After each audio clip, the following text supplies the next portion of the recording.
Dobrodošli nazaj. Na Ljubljanski borzi so v prejšnjem tednu podjetja začela objavljati 9-mesečne poslovne rezultate. NLB je ustvaril več dobička kot v enakem obdobju lani. Prav tako Petrol, pričakovanja je presegel tudi Telekom. Na ameriški borzi se hitra rast delnic umirja, zlato in surova nafta sta cenejša. Še vedno pa preseneča Bitcoin, ki se skupaj z ostalimi kriptosredstvi vztrajno dviguje v višave. Na vrsti je ponedeljkova rubrika Finančni svet in v studiu se mi bo vsak čas pridružil kolega Adi Omerovič.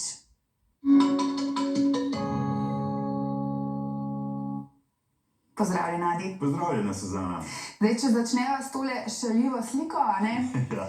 Vsi bulijo v Bitcoin. Tako malo finančnega humorja, ne? Vsi si želijo biti malo ob Bitcoinu, bom tako rekel, ne? In ni hecno, zaskrbljujoče morda, da so pa spet oživeli tudi NFT-ji. Naprimer, v soboto je nekdo plačal skoraj 200 000 evrov za tole sliko Ether kamna.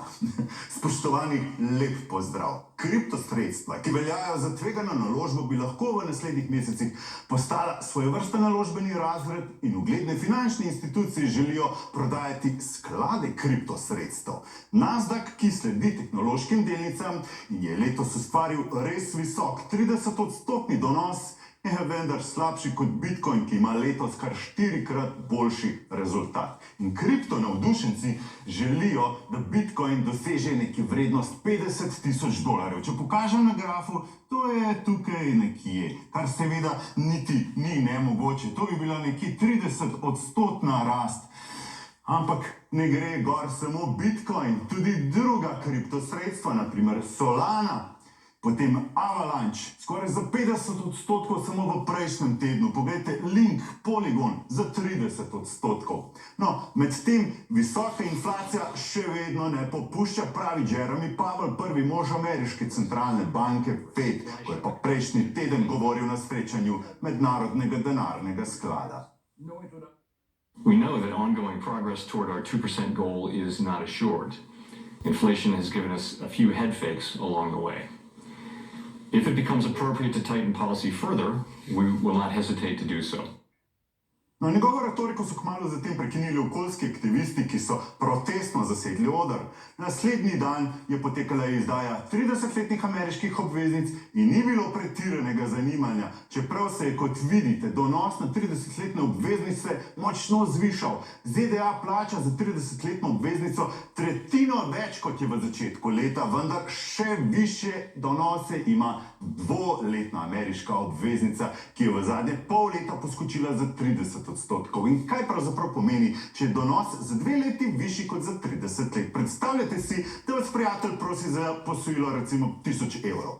Če reče, da vam bo vrnil čez en teden, verjetno ne boste zahtevali nekih obresti, vendar če vas ta isti prijatelj prosi za 1000 in vam reče, da vam bo denar vrnil čez 1 leto, pa ste verjetno kaj zahtevali zameno. No, na trgu z obveznicami bi moralo biti podobno, ampak ni. In kot vidite, za krajše obdobje je zahtevana donosnost višja. In to je indikator prihajajoče recesije. No, zadnjih 10 recesij od leta 1955 so se donosi vedno postavili na glavo. Na zadnje se je to, kot vidite tukaj, rdeča je šla čez modro, se pravi, 2-letne so prehitele 10-letne obveznice in to se je zgodilo prejšnjem letu nekje v juliju.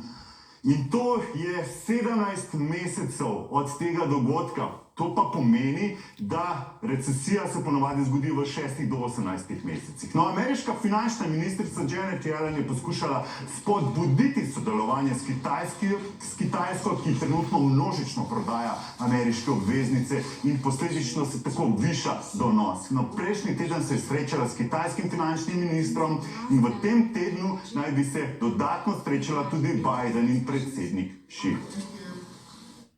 The United States has no desire to decouple from China.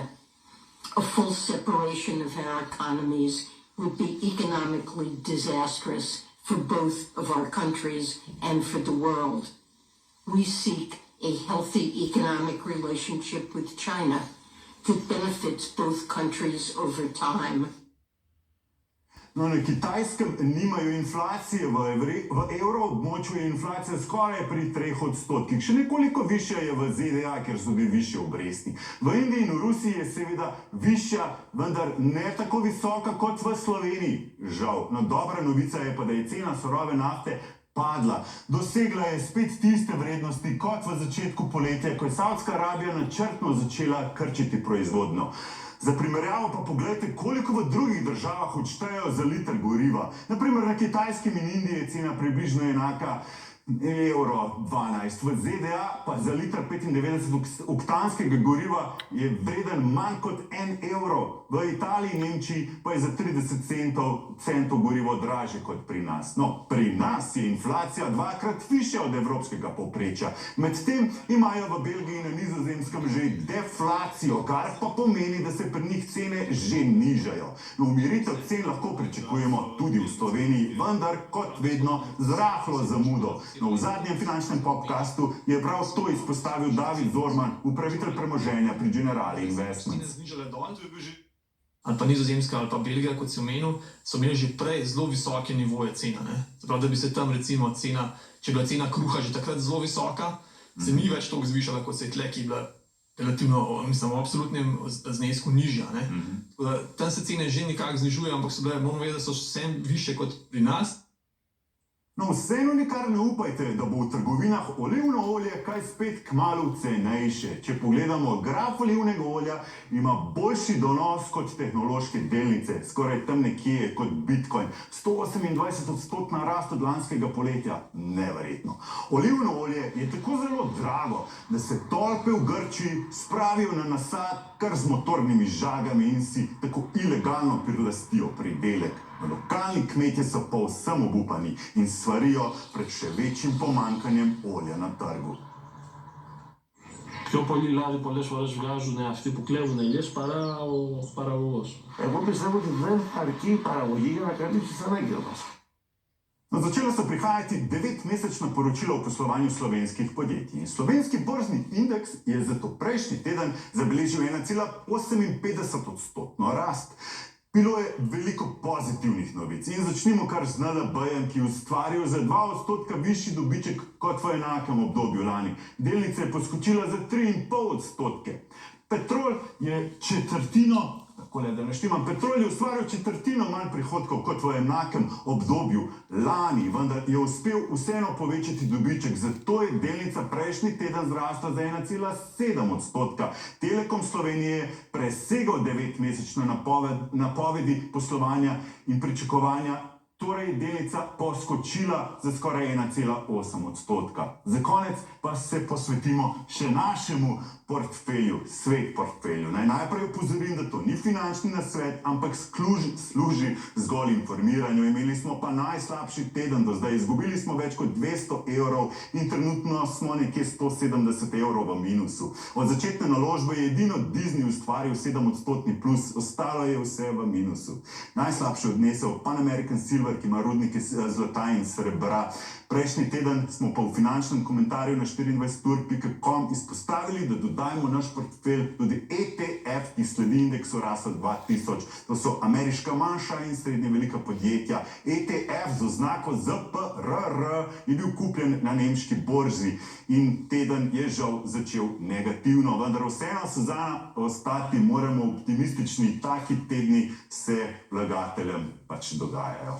Hvala, Adi. Še to mogoče, kaj bo v četrtek v finančnem podcastu? Torej, prideta Simon Skubin in Nikola Malkovic, s katerim tudi upravljamo tale naš portfelj in skupaj ga bomo analizirali ter se dotaknili ETF-ov. Govorili bomo o ETF-ih in če ne veste še, kaj je ETF, nujno spremljajte četrtkov finančni podcast. Spoštovani, najlepša hvala za pozornost. Hvala, Adi. Hvala, Te Suzana. spremljamo. Hvala.